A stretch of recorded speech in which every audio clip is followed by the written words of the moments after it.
Okay.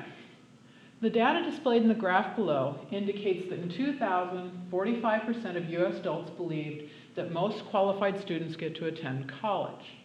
For the period from 2000 to 2010, the percentage who believe that a college education is available to most qualified students decreased approximately by 1.7% each year. If this trend continues, by which year will only 11% of American adults feel that most qualified students get to attend college? And then you got a bad graph that I took out of a picture, which is why you can't took out a picture and did a screenshot out of a textbook and whatnot, so it's not a good picture. The picture is not important. Okay, so it says in 2000, 45% of adults believed that qualified students got to attend college. And then it started to go down. That each year, for the period between 2000 and 2010, the percentage who believed that a college education available to most qualified students decreased each year. If the trend continues, when will we get to 11%?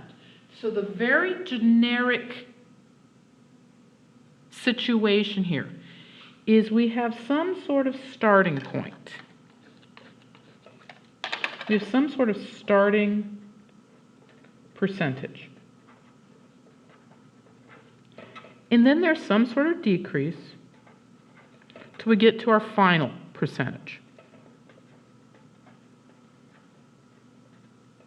That's not how you spell percentage. Percentage.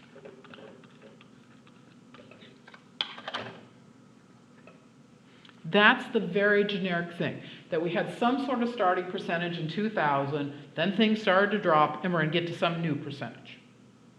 Now let's make it specific to this one, that our starting percentage was 45. And I'm just going to go with 45, that if I just do everybody with just 45 as opposed to 0.45, and when we come with the 11, do 11 as opposed to 0.11, it'll be okay if we just use those raw numbers there. So my starting percentage is 45. Then it says that it decreases 1.7 each year. So minus 1.7 each year. And we are interested to when it will be 11. Because then it says, in which year will it only be 11%? Let's let each year after 2000 be x. So my equation becomes 45 minus 1.7x equals 11. And that should tell us when will we get to 11. It said we start at 45, then it was going to go down 1.7 each year. We're going to let that be the years after 2000 because it said we were starting in 2000. When will it get to 11? And so let's solve that equation. Subtract the 45, so I get negative 1.7x equals what? That'd be negative 34. Negative 1.7x. Divide both sides by negative 1.7.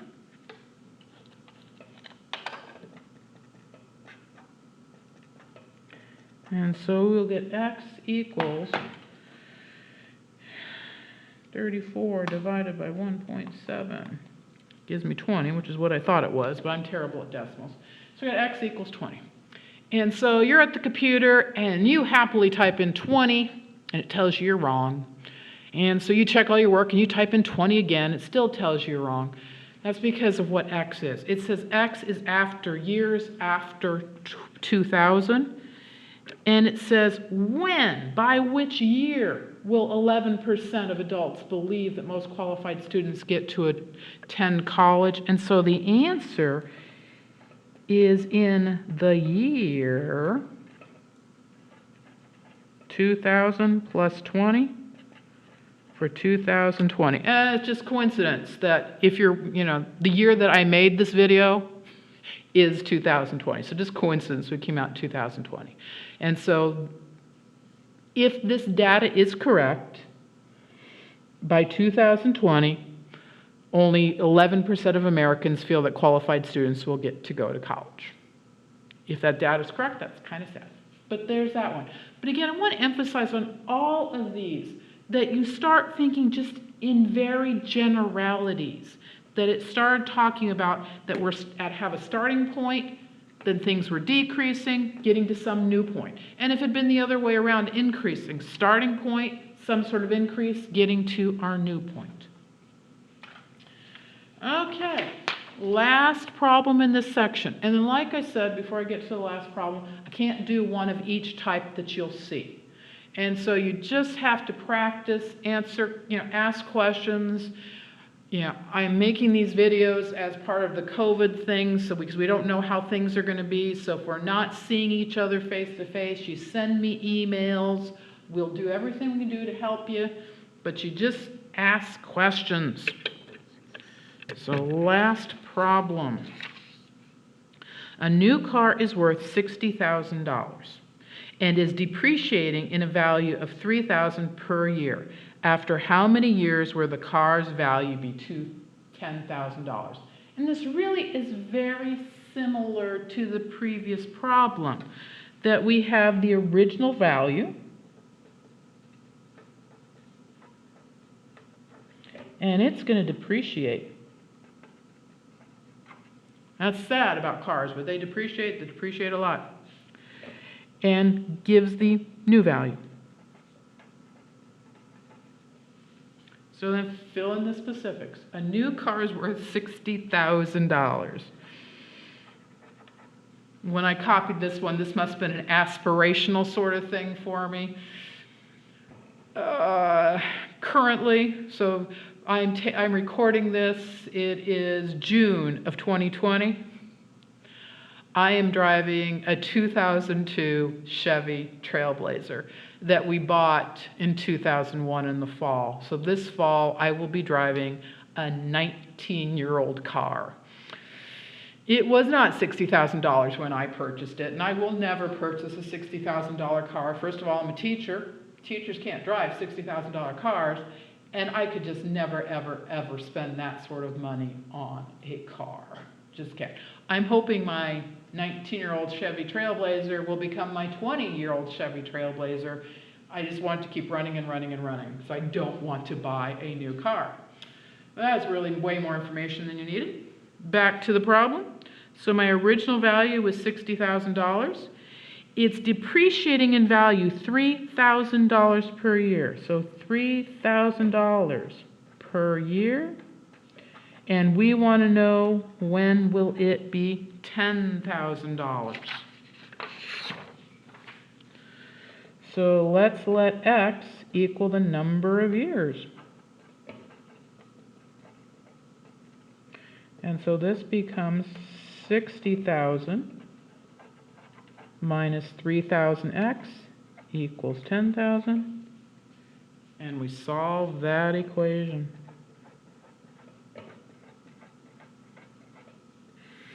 Subtract 60,000 from both sides. So I get negative 3,000x equals negative 50,000. Divide both sides by negative 3,000. And so we get x equals, and 50,000 divided by 3,000 comes out to be 16.6667. Now, generally, I say don't give me decimals unless I give you decimals. And I actually am not going to give a decimal answer here. Now, I'm going to give a meaningful answer here, because this is talking about how many years. And so that is 16 2/3 years. There's a meaningful answer. And so sometimes in the realm of word problems, you give the answer in a way that would make sense to the reader. Saying to the reader, 16.66667, that doesn't really make much sense. And even if I did that as, I just lost my train of thought. did it as a fraction, that wouldn't make sense. I mean, what would that fraction be? 50/3. And so I wouldn't tell someone, oh, it'll be worth $10,000 in 50/3. What makes sense is that 16 2/3. And so that's the way that I'm going to answer that question. And I'm checking my math mentally as I go through it, and I don't see a problem with my math mentally, but I don't think these are reasonable answers. After 16 years, I doubt even a car that started out to be $60,000. That's a pretty darn nice car. Doubt that it's going to be $10,000. Although it could be. My daughter just bought a new car. So it's, like I said, we're doing this in June 2020. She just bought a 09 Corolla. So we're looking at an 11-year-old car, and it was $8,000. So maybe that's not too far off. Maybe not. So something else started $60,000? Maybe. Well, that's the end of this problem and the end of this section. So we will conclude this lecture.